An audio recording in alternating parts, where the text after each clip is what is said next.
The checkered floor tilts beneath her feet. Black and white diamonds stretching toward infinity, and she cannot remember when she started falling or if she ever actually stopped. The neon sign above the door flickers in a rhythm like a dying heartbeat. Pink, pink, darkness, pink, and Aria Voss stumbles through the glass door of the diner at 3:22 in the morning, her body writing a story across that checkered floor that nobody was supposed to ever read. Blood. Not much. Just enough to be noticed by the cook wiping down the espresso machine, just enough to make the waitress at the counter lift her head and lose the ability to look away. Aria's left shoulder carries a spreading stain beneath the navy fabric of her nanny uniform. The fabric clings to her ribs like it is trying to hold something that wants desperately to escape. Her dark hair, wet from October rain that cut like something with teeth, hangs across her face in ropes. She wears no coat. October in Boston shows no mercy to women who cannot afford coats, and she had stopped affording things in 2016, the year Douglas Hale decided that her debt was not a problem to be solved but a sentence to be served, and that she would serve it in silence or watch him take Emma away from her. "Honey, what happened to you?" The waitress's name is Carol, and Carol has worked the graveyard shift for 19 years, and in those 19 years she has learned which silences are normal and which ones signal that something irreversible has occurred. Aria's silence belongs to the second category. Carol can taste it in the air like copper. I need to use a phone. Just to call someone. I do not need anything else. I am not staying. Her voice emerges small, deliberate, each word placed like someone crossing a frozen river on stones that might crack. The accent curls around certain vowels. She was not born in Boston, though Boston is the only place she has lived for 8 years being the length of time that Douglas Hale has owned every decision she makes and every dollar she earns and every ounce of hope she might otherwise have possessed. Carol hands her the phone without asking questions. Carol understands that some people do not get to tell their stories until they are safe, and that sometimes asking is a luxury. Aria's fingers shake as she dials. The phone trembles so violently she nearly drops it. No one answers. Of course no one answers. It is 3:22 in the morning. She hangs up and stands there, bleeding onto Carol's checkered floor, understanding with the clarity of someone who has lived 8 years inside a prison made of money and threats that she has made a catastrophic error. Douglas Hale will find out she called. Douglas always finds out. She has $78 to her name. Not 79. 78, because she spent $1 on the gas station coffee that did not help, on the false hope that $1 purchased.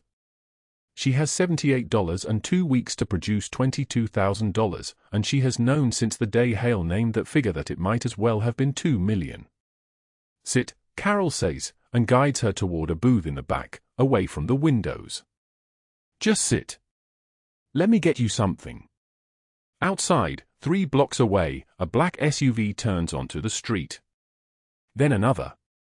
Then a third. The sound of expensive engines cuts through the October night like something that does not belong to the normal world, because it does not. These vehicles carry men who do not exist on police reports, who do not file tax returns, who move through the city in patterns that follow codes older than most nations. Giovanni Bianchi sits in the back seat of the lead vehicle. He is 42 years old and looks like someone sculpted from marble that learned to breathe. His suit costs more than Aria's annual salary, charcoal grey wool, tailored so precisely it seems impossible that his shoulders could move at all, yet they do, with perfect economy of motion. His white shirt is open at the collar, revealing the dark hair of his chest, and his wrists carry weight, a watch of brushed platinum, a ring of white gold bearing the crest of a family that goes back 5 centuries, or that is the story that certain men tell themselves to justify the sins they commit. His driver, Vinny, navigates the early morning streets with the precision of someone who has made this drive 10,000 times. Behind them, in a third vehicle, Enzo maintains position, a man of 56 with a scar running from his right eye to his jawline, a permanent reminder of a decision he made 30 years ago that he has never regretted and does not regret still. The convoy approaches a section of highway outside the city. Rain begins to fall, not the gentle rain of autumn, but the kind of rain that carries purpose, that falls in sheets and reduces visibility to nothing. The wind tears through the darkness. Then Vinny sees it. A car broken down on the shoulder. Hood up. No hazard lights. Just a vehicle abandoned to the storm like a prayer no one answered. There, Vinny says. They pull over not because they are kind men but because men like Giovanni do not believe in accidents. They believe in omens. They believe that the universe speaks to them in the language of broken things, and this broken thing is worth examining. Vinny emerges first, walks toward the vehicle with his hand inside his jacket, positioned to draw a weapon in less than 2 seconds. What he finds is a woman. Not a threat. Just a woman with her face pressed against the car window, trying to survive a cold that has no interest in mercy. She looks up. Her eyes are the color of wet earth, wide with terror, and something in that terror communicates itself directly to Vinny's chest. He has seen fear in many contexts. This is different. This is the fear of someone who has already been hurt so thoroughly that she no longer expects rescue, she expects only different kinds of destruction. Car trouble? Vinny asks, though they both know it is not a genuine question. Aria cannot speak. She can only shake. The rain has soaked through her clothes. Her lips have begun to turn a shade of blue that is not natural in human faces. In another 20 minutes, she would have been unconscious. In 40, she would have been permanent. Vinny signals with a gesture so small it barely exists, and Enzo approaches with a blanket, an actual blanket, pulled from the SUV. They wrap her. They guide her to the vehicle. They do not ask questions because Vinny does not ask questions and Enzo does not ask questions, and the woman is shaking too violently to form words anyway. It is only when Aria is wrapped in warmth for the first time in weeks that the fear becomes something else. Becomes the kind of fear that releases, that breaks down walls, that understands that she has nothing left to lose because she has already lost everything that mattered. I cannot pay you, she says. Her voice emerges raw. I do not have money. I cannot. No one asked you for money, Vinny says. They drive toward the city. Toward the diner with the checkered floor.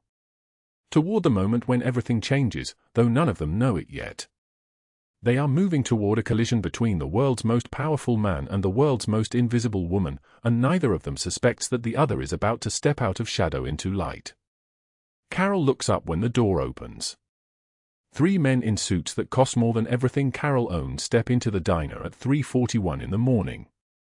They are still wet from the rain. They move with the coordination of a well-trained unit. The lead man has a scar running from the corner of his eye down the side of his face, and when he scans the diner, he does it like a general surveying a battlefield.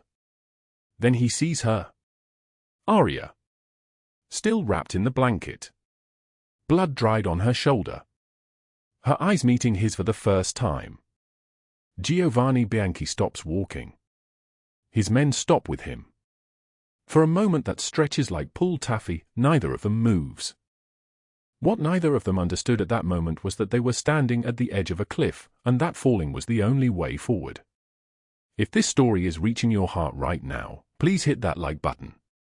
It truly helps us continue creating stories like this. Share this with someone you love and subscribe so you do not miss what happens next.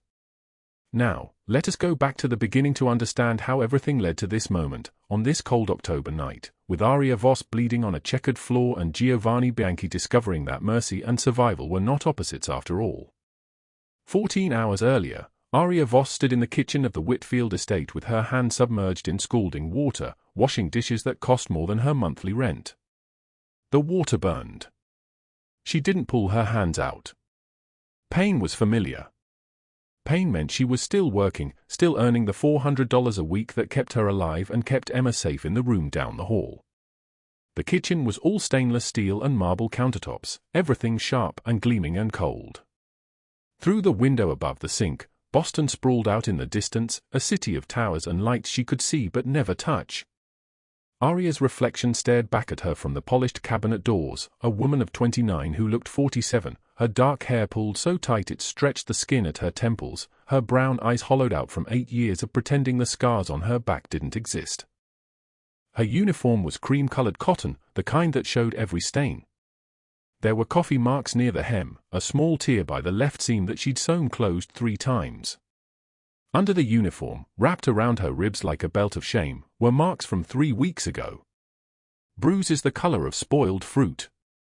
She'd stopped counting the scars somewhere around year 4. Emma appeared in the doorway holding a picture she'd drawn, orange crayon on white paper, 2 stick figures with enormous smiles. "Vivi, look what I made. This is you and me." Aria turned, water dripping from her fingers onto the marble floor. Emma was 5 years old, blonde curls down to her shoulders, wearing a pink dress that probably cost more than Aria's entire wardrobe. She was the reason Aria hadn't swallowed the pills she'd been saving for 3 years. She was the reason Aria still breathed. "It's beautiful, baby." Aria crouched down, her knees cracking from the 14-hour shift that had started at 5 in the morning. The drawing trembled in Emma's small hands. "You made the smiles so big." "Because you make me smile big," Emma said. Aria pulled her into a hug, water from her wet hand soaking into the expensive pink fabric. Diana Whitfield would say something about ruining the dress. Diana said something about ruining everything. But Aria held Emma anyway, breathing in the smell of her strawberry shampoo, trying to memorize the exact weight of this child who was not hers and whom she would lose. The phone call came at 7:42 p.m. Aria was in her room, a converted closet on the 3rd floor, barely wide enough for a twin bed and a wooden chair. There was a small window that looked out onto the roof. She kept her savings in a showbox under the mattress, $78 in crumpled bills and coins. It had taken her 8 months to gather that much. She'd been saving for a year before that. $97.30 before Douglas Hale took it. The call was from the social worker at the shelter where she'd stayed when she was 17. "Aria? It's Linda Chen.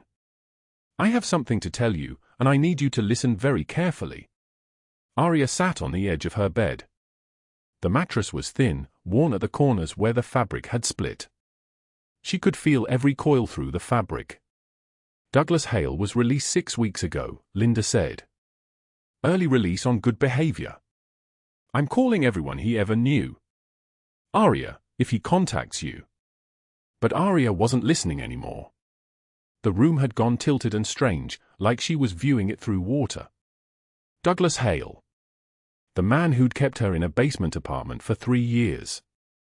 The man who told her she owed him $22,000 for rent and food and the privilege of being alive. The man who'd disappeared when she was 21, and Linda had driven her to a safe house, and Aria had spent 9 years believing she was finally free. "He's contacted you, hasn't he?" Linda's voice crackled through the phone. "No," Aria whispered. But she was lying. The text had come 2 days ago. A number she deleted 1,000 times. "I'm back. You owe me $22,000. I'm adding interest. You have 2 weeks.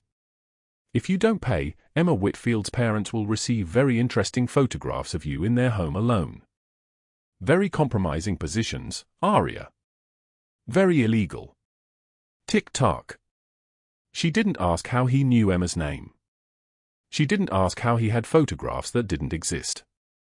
Douglas Hale had always been good at making people believe impossible things. "Aria, listen to me," Linda was saying. "You're not responsible for him. Whatever he's telling you, whatever he's demanding." Aria hung up. She pulled the showbox from under the mattress. $78. The number felt like mockery. 2 weeks to find $22,000 on a salary that barely covered her rent, which she didn't have because she slept in a closet and ate the leftovers from Emma's plate and hadn't bought new clothes since 2019. The scars on her back itched. They always itched when she was afraid. At 9:56 p.m., Diana Whitfield knocked on the closet door. Diana was 53 years old, with blonde hair cut into a severe bob and a face that had been pulled tight by surgeries. She wore Chanel perfume that cost $300 a bottle. She was checking the inventory of the household staff, which meant she was checking to see if Aria had stolen anything. "You look unwell," Diana said, stepping into the cramped space without being invited. She moved like a woman used to taking up space everywhere. "I'm paying you to care for Emma," not to infect her with whatever illness is making your face that color. I'm fine, Mrs. Whitfield. You're not fine. You're never fine.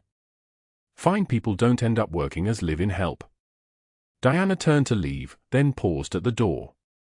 My bridge club is coming tomorrow. I expect Emma to be spotless. I expect you to be invisible. That's what I pay you for, isn't it? Invisibility. After she left, Aria sat on her bed and counted her money 3 more times. The total didn't change. $78. 8 months of stolen dollars, saved by skipping lunch, by wearing the same 2 uniforms until they fell apart, by trading her body for nothing and calling it survival. Outside her window, the October night had turned brutal and cold. The wind rattled the glass like something trying to break in. She could see dead leaves skittering across the roof, spinning in circles, going nowhere. Her phone buzzed. Another text from the number she couldn't block. Tick-tock, Aria. 14 days left. Want to know what happens to little girls whose caregivers can't afford to keep them? She put her phone face down on her pillow. She walked downstairs to check on Emma. The girl was asleep in a bed that looked like something from a fairy tale, white canopy draped with gossamer fabric. Her blonde hair was splayed across the pillow. Her breathing was soft and even. On her nightstand sat the pair of tiny pink shoes that Emma had worn on her first day of preschool, now kept as a memory, a treasure she'd asked Vivi to help her keep safe. Aria touched the shoes gently, careful not to disturb them. She'd started keeping a pair from every foster child she'd ever worked with, back when she was young and believed that love could change things. The shoes were in a bag at the bottom of her closet, alongside a drawing, a barrette, a loose tooth wrapped in tissue. All the pieces of lives she was not allowed to keep. She whispered to Emma, though the child couldn't hear her, I'm going to save you. Even if it kills me, I'm going to save you. The wind outside hammered at the window like a fist. It sounded like a deadline. It sounded like a clock counting down. It sounded like the end of the world arriving exactly on time. At midnight, Aria lay in her closet bed with her hands pressed against her ribs, feeling the bruises underneath, and she understood that she was standing at the edge of something terrible. She had $78. She had 14 days. She had nothing that Douglas Hale wanted except his own power over her, and he would never let that go. She didn't know that 3 blocks away, a black SUV convoy was moving through the pre-dawn streets. She didn't know that Giovanni Bianchi was about to receive intelligence about a human trafficking ring operating in Boston. She didn't know that her name would appear in a file marked with a red X. She didn't know that sometimes the world sends help in the form of danger, and that falling is sometimes the only way forward. She only knew the cold. She only knew the waiting. She only knew that she was invisible and alone and that in 14 days, it would all be over. 3 blocks away from that diner, in a penthouse that occupied an entire floor of Boston's oldest bank building, Giovanni Bianchi stood at floor-to-ceiling windows and watched the October cold turn the city into something sharp and hostile. He was tall, broad-shouldered, dressed in a charcoal suit that cost more than most people's cars, with an open white shirt revealing the dark chest beneath. His face was all controlled angles, sharp cheekbones, a jaw that looked carved from granite, eyes the color of storm clouds before thunder. A thin scar ran from his left eye to his cheekbone, a reminder of a choice he'd made 15 years ago when his own brother had decided that loyalty meant nothing compared to money. That was the year Anthony Bianchi walked into a rival family's headquarters and handed them everything: names, territories, safe houses, the identities of every woman Giovanni had been sheltering in a network of safe houses across New England. Anthony had not done it for principle. He'd done it because the Luciano family had offered him $7 million and a new life in Miami where no one knew his name. Giovanni had found his brother 3 days later in a basement in Quincy, already beaten halfway to death by his new employers, who had discovered he was a thief and a liar before the ink dried on their agreement. Giovanni chose mercy instead of revenge. He sat beside his dying brother and held his hand while the bleeding wouldn't stop, and when it was over, he buried him quietly and never spoke his name aloud again. The scar came later, from a man who tried to kill him in retaliation for his brother's betrayal. Giovanni survived. The other man did not. By the time he turned 32, Giovanni had systematized everything: the network, the protection, the rules. 17 years of running a kingdom built on the principle that broken people deserved sanctuary, not exploitation. But sanctuary cost money. Money required control. And control required men like Vinny and Enzo, who stood now in the study behind him, both dressed in dark suits, both silent as tombstones. Vinny spoke first, his voice rough as gravel. The intelligence just came through from the task force contact. There's a trafficking ring operating out of a brownstone in Dorchester. Multiple victims, possibly as many as 8. And there's one name flagged in red. He placed a folder on the mahogany desk. Douglas Hale. Human trafficker, debt bondage system, the worst kind. Giovanni didn't move. The city lights spread below him like a constellation of small fires. Somewhere in that sprawl, women were locked in rooms, counting days until their arbitrary debts were paid, knowing they would never be paid, knowing they would die owing money to men who did not see them as human. And the victims. His voice came out low, controlled, like stones dropping into still water. Enzo stepped forward.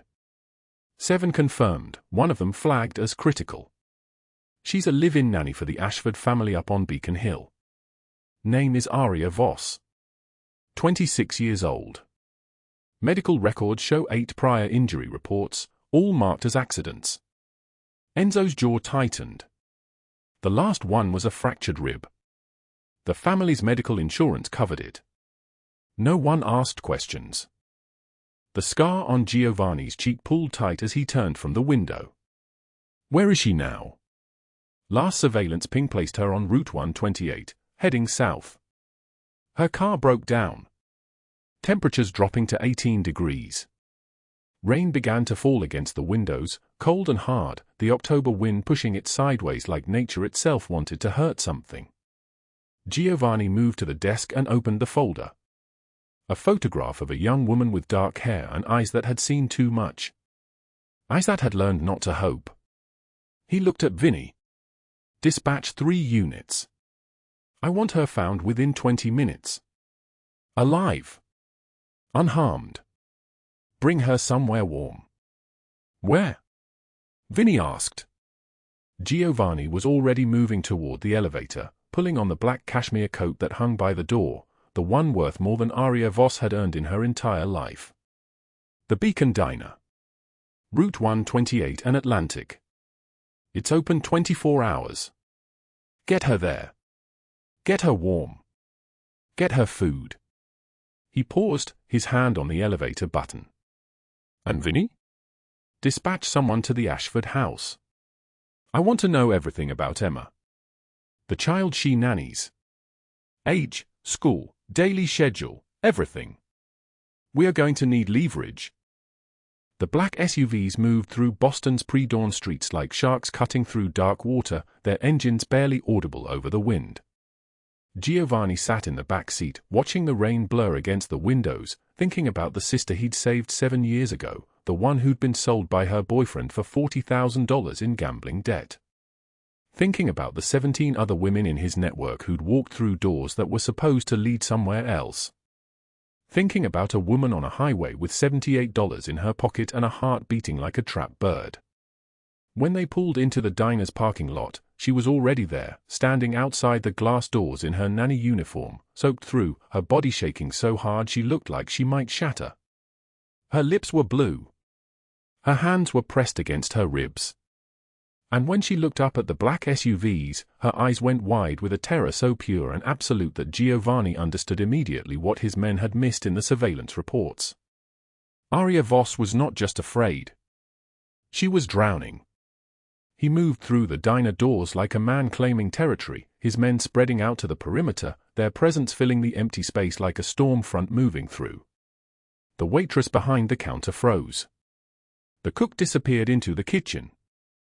Giovanni approached the woman slowly, his hands visible, his voice quiet. You are safe now. My name is Giovanni Bianchi, and you are going to sit down, and you are going to tell me everything. She didn't sit. Instead she looked at him, and something in her face shifted, not hope, exactly, but the first crack in the dam of despair. "I don't have the money," she whispered. "I have $78. I can't pay for." "You do not have to pay for anything." He pulled out a chair. His men remained at the windows and doors, visible but distant. "Sit." She sat. Her uniform was stained with blood from reopened wounds beneath the fabric. Her nails were torn. Her hair was matted with rain and something darker.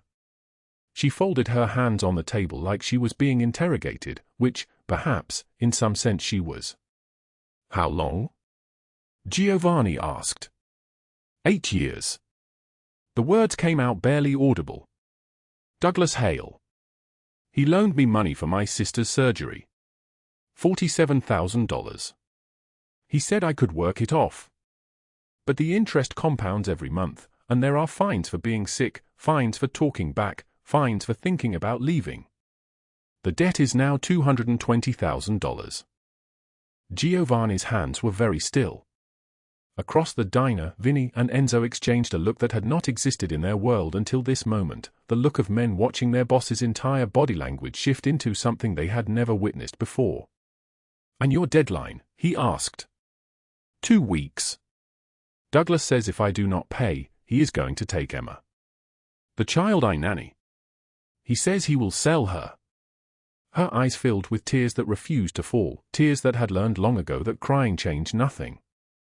"I would rather die than let that happen." Giovanni leaned forward. His voice, when it came, was very soft. "Then you will not die. And neither will the child." The diner doors opened. A woman in her 60s walked in, wearing a tailored wool coat, diamonds catching the fluorescent light.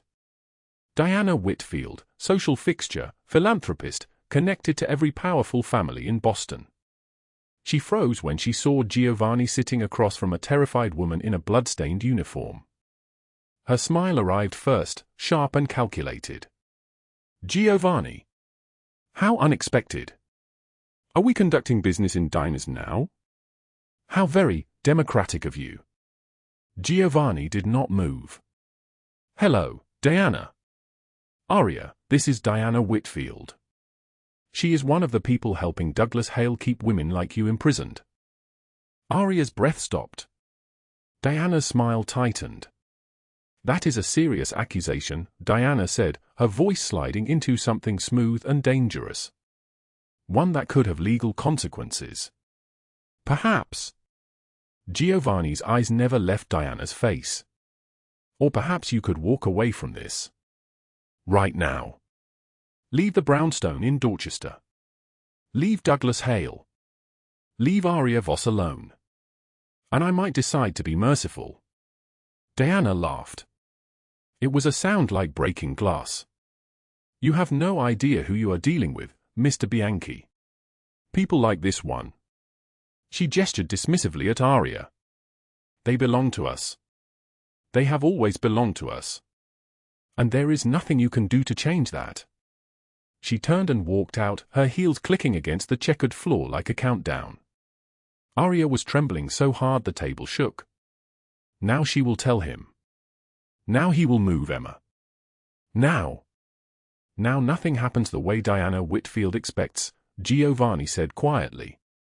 He pulled out his phone and spoke into it in Italian, his voice steady as a blade. When he hung up, he looked at Aria. "You asked why I would help you. You, a stranger. Someone with nothing to offer me." "Yes," she whispered. "Because the people who did this to you, they believed you were nobody. They believed your life was worth less than a number in a ledger. And that belief, that assumption that certain people are disposable, that is the rot that destroys the world." He stood, buttoning his coat. "You are not nobody. And in 2 weeks, Douglas Hale is going to understand exactly how visible you have become." The October wind hammered against the diner windows like a fist demanding entry. And Aria Voss sat in that empty space between fluorescent lights and neon signs and understood that her life had just split into 2 separate timelines, before this moment and after. Everything, suddenly, was going to change. The rain came in sheets that cut like shards of broken glass. Aria Voss sat in the back room of the diner, her hand shaking so badly she could not hold a coffee cup, and watched the water hammer against the small window above the industrial sink. 3 in the morning on a Thursday. The world outside was a blur of darkness and wet pavement and the distant sound of trucks on the highway. She had not slept. Not since Giovanni hung up the phone. The digital clock on the wall read 3:13. She had been sitting in this chair for 47 minutes, counting the seconds, watching them accumulate like debt. Like the $22,000 that was due in 10 days now. Not 2 weeks. 10 days. She had recalculated 17 times, her math trembling and incorrect, but the number did not change. 10 days and then Douglas Hale would come. And Emma would be gone. The $78 in her pocket felt like a curse. She thought of Emma's face this morning when Aria left the brownstone in Dorchester before dawn. The child was still sleeping, curled under the quilt with the hand-stitched rabbits that Aria had sewn from scraps. Emma's thumb in her mouth, her breathing soft and safe. Aria had stood in the doorway for 3 minutes and memorized the exact angle of the child's chin, the exact shade of her dark hair against the white pillowcase, because some part of her knew. Some part of her understood that this might be the last time she would see that particular sleeping face in that particular bed. Because if Diana Whitfield followed through on what she had promised, if she told Douglas exactly where Aria was working and who she had been talking to, then Emma would be moved. Hidden. Sold to someone else as collateral, leverage, a small warm body worth money. The rain intensified. The window rattled. Aria's back ached where the old scars lived.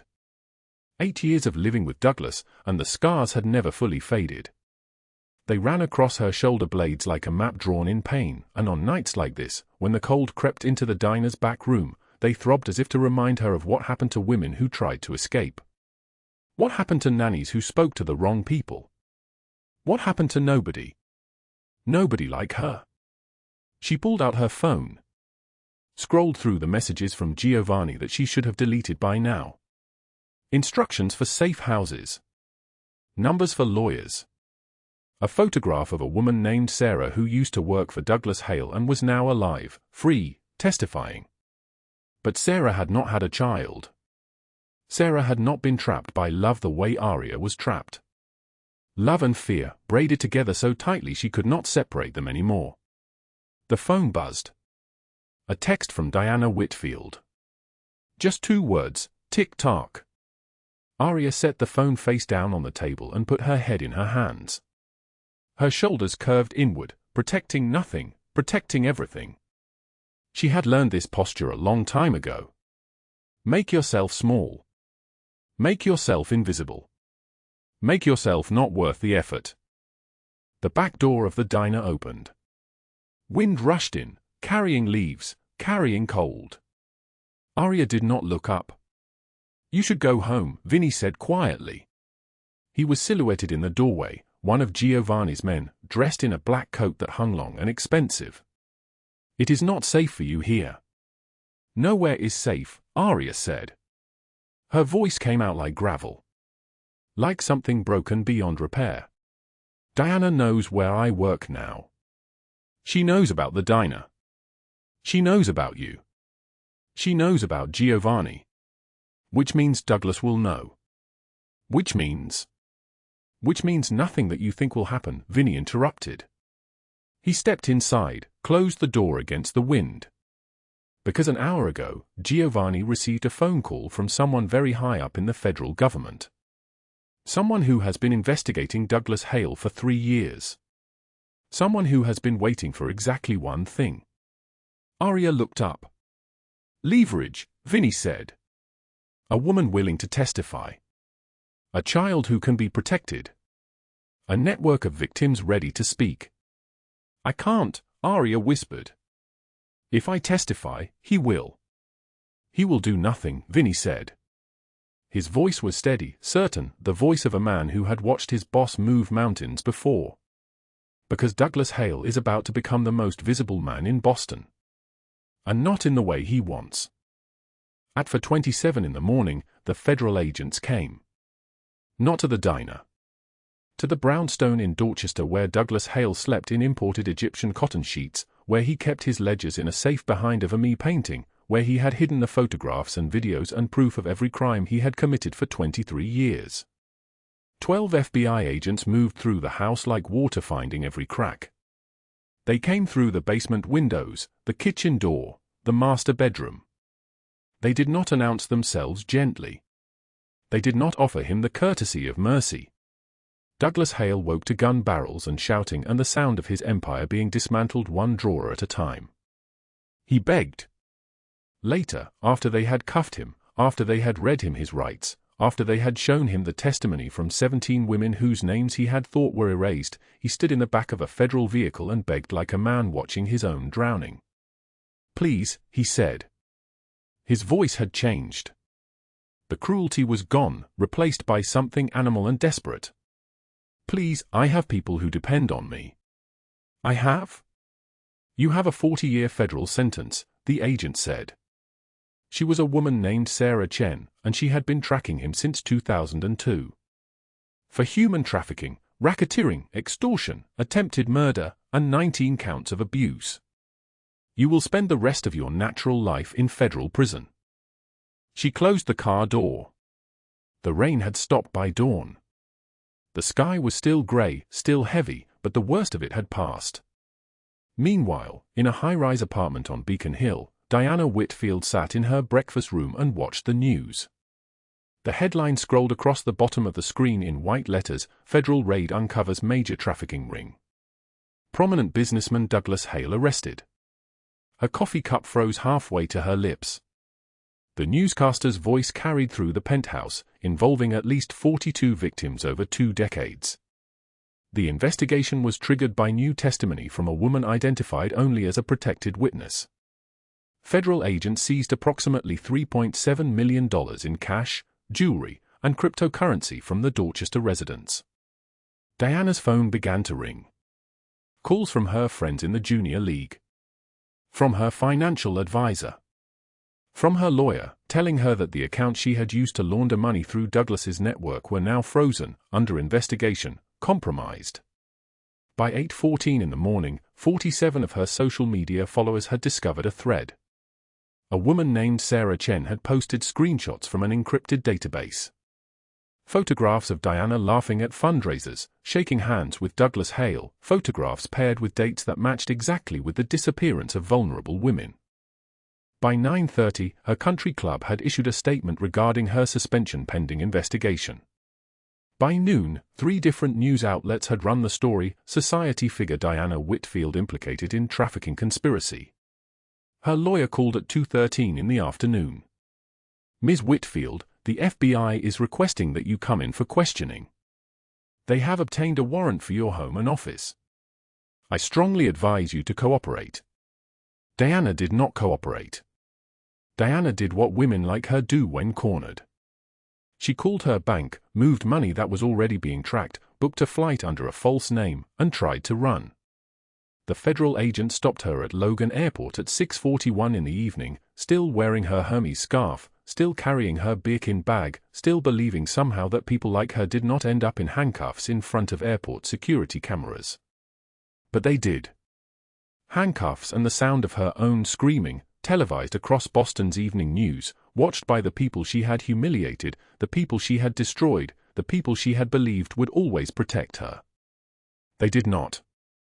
The charges against Diana Whitfield accumulated like debt, conspiracy, money laundering, obstruction of justice, criminal complicity.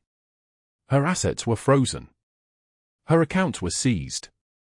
The foundation bearing her name dissolved within 48 hours, its remaining funds redistributed to victim services organizations.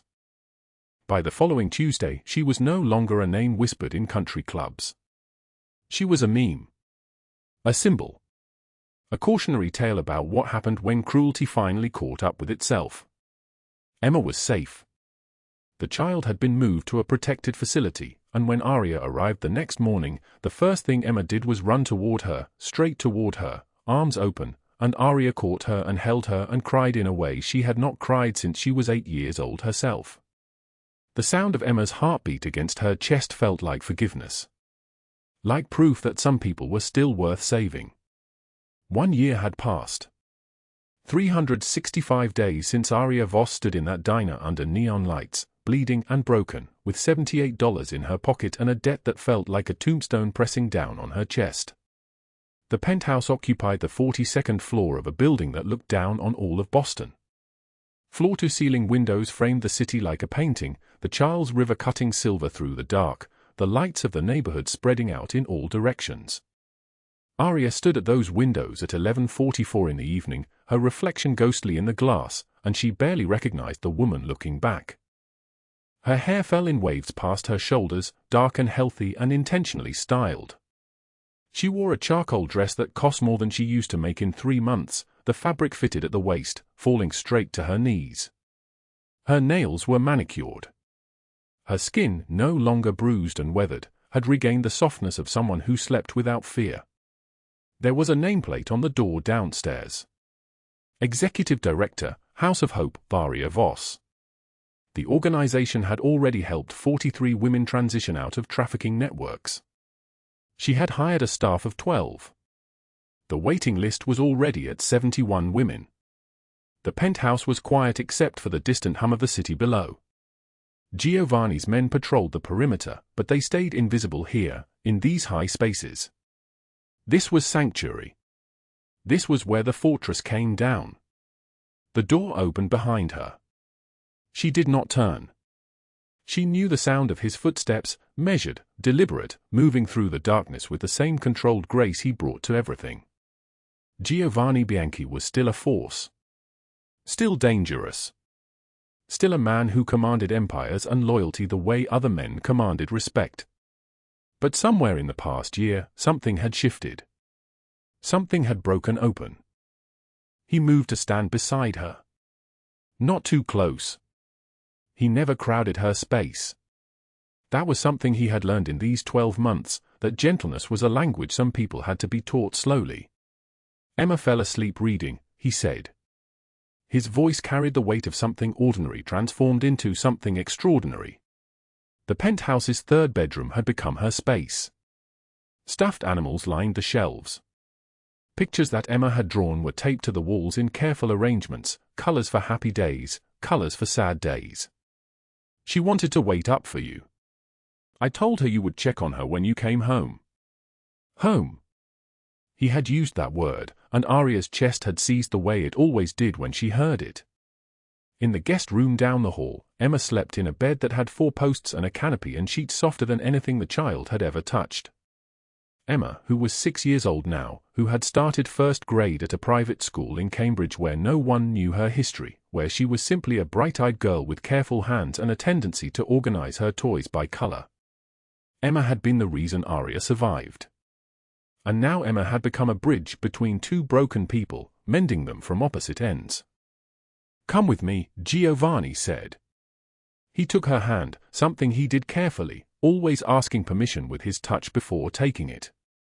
They moved through the penthouse toward the master bedroom, past the library where floor-to-ceiling shelves held thousands of books, past the kitchen with its Italian marble counters, past every luxury that money could purchase. But he did not stop at the bedroom. He led her toward the back terrace. The terrace overlooked the entire city. The October night was clear, the stars visible despite the light pollution, the wind carrying the smell of rain from earlier in the day. The temperature had dropped. Aria could see her breath in small clouds, could feel the cold settling on her skin like a question. Giovanni wore an open white shirt beneath a charcoal suit jacket, and he seemed impervious to the temperature, though she suspected it was something else entirely, a man so accustomed to running through his own internal fire that external cold barely registered. He moved to the railing and stood there, hands gripping the stone, looking out at the sprawl of the city that belonged to him. A year ago, he began, and his voice had changed. It was no longer the commanding voice of a man accustomed to obedience. It was something rawer. Something that cost him. A year ago, I found a woman half dead on a highway in the worst October cold I have ever experienced. She was wearing a nanny uniform soaked through with rain and blood. She had $78. She had a child who was not hers but whom she loved more than breath itself. She had a debt of $22,000. And she had a spirit that burned so bright it put every light in this city to shame. Aria's throat tightened. She could not speak. I have spent my entire life constructing barriers, Giovanni continued. Learning that gentleness was weakness. Learning that mercy was suicide. Learning that the only currency that mattered was fear and obedience and the unshakable loyalty of men who would kill for me. He turned to face her. His eyes, dark and burning, held hers. And then you stumbled into that diner, and everything I believed stopped making sense. The night was so quiet you could hear the sound of the river moving below the city, though they were too high to see it. The House of Hope is in its third location now, he said. The foundation has resources that most government agencies would envy. 71 women are waiting for spaces because word has spread that there is a place where they can rebuild. That is because of you. Because you took everything you survived and turned it into a weapon against the darkness that tried to consume you. Giovanni, she whispered. Let me finish. His voice was gentle. Insistent. I have loved you since the night you collapsed against my car door.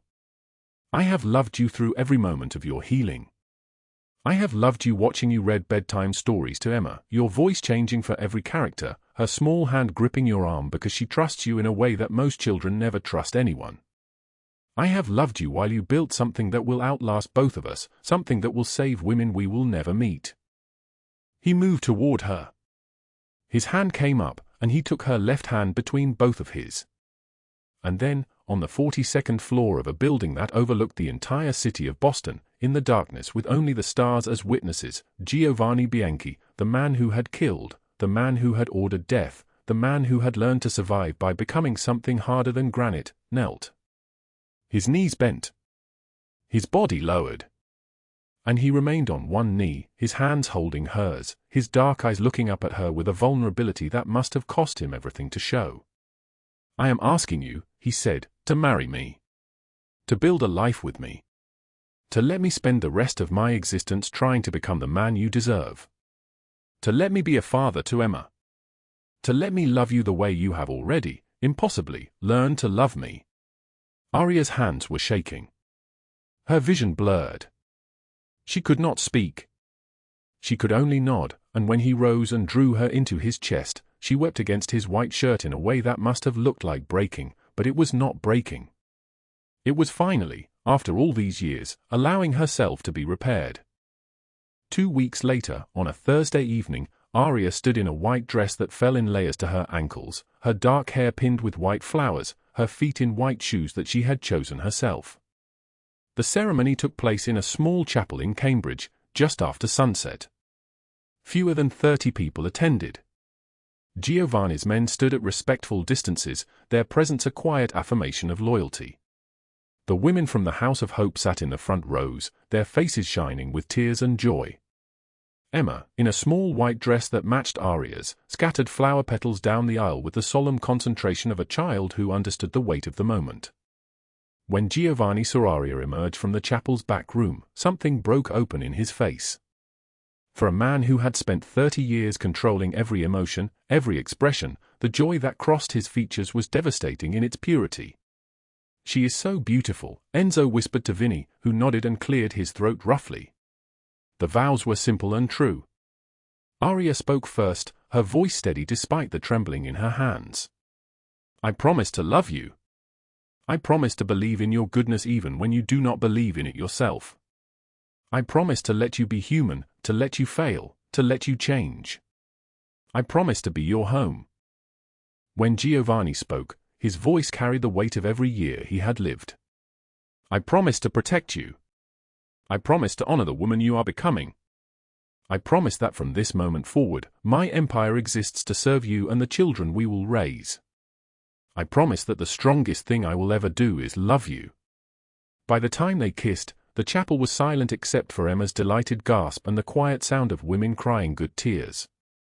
3 months later, Aria stood in the bathroom of the penthouse at 6:17 in the morning, holding a white plastic stick in her trembling hand. The word pregnant glowed in small letters, and she sat down slowly on the edge of the bathroom counter and allowed herself to feel the full weight of what that meant. A child. A baby that would be born into love instead of fear. A baby that would carry the name Bianchi, that would grow up knowing both of its parents, that would never spend a single night wondering if it was safe. She heard footsteps in the hallway. Giovanni appeared in the doorway, still in sleep clothes, his dark hair disheveled, his expression immediately alert to danger because she had not come back to bed. "Aria? Are you all right?" She held out the test without speaking. She watched his face as he understood. Watched the color drain from his face.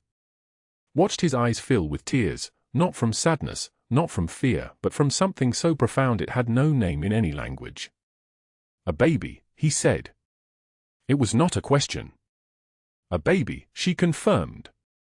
He knelt before her again, right there on the cold bathroom tiles, and he buried his face in her lap and wept in a way that must have come from some deep place inside him that had never been touched by joy before. She ran her fingers through his hair and whispered promises to him the same way he had whispered promises to her. Outside, the Boston morning was beginning to break. The sun rose over the city, turning the sky from black to deep blue to violet to gold. And in that penthouse on the 42nd floor, a man and a woman and a child and a baby yet to be born existed together in the perfect, fragile, unshakable reality of love. Douglas Hale was serving a 40-year federal sentence in a maximum security prison in Maine. Diana Whitfield was in a facility 2 states away. Their names were no longer whispered in country clubs or mentioned in society pages. They had become, quite simply, forgotten. The machinery of justice had ground on without them, and the world had moved forward, leaving them behind in the dark places they had created. But Aria, who had once been nobody, was somebody now. This story teaches us that sometimes the darkest nights give birth to the brightest lights. That love is not weakness, it is the most dangerous force any of us will ever encounter. That healing is not a destination but a journey, and the people we choose to walk beside us matter infinitely more than the places we have been. How did Aria's story make you feel? What would you have done if you were Giovanni, standing on that highway in the worst October cold? Have you ever known someone who had to rebuild their entire life from nothing? Please leave a comment below and share what is in your heart. Every comment you leave is a precious source of motivation that helps us continue creating meaningful stories that remind you that you are never truly alone. If this story touched your heart, please subscribe to this channel. Like this video and share it with the people you love. We wish all of you watching this video good health, a joyful life, and days filled with peace and happiness. After the rain, the sky clears. And sometimes miracles come from the most unexpected places. Thank you for staying with us until the very end. Goodbye, and we will see you again in the next video.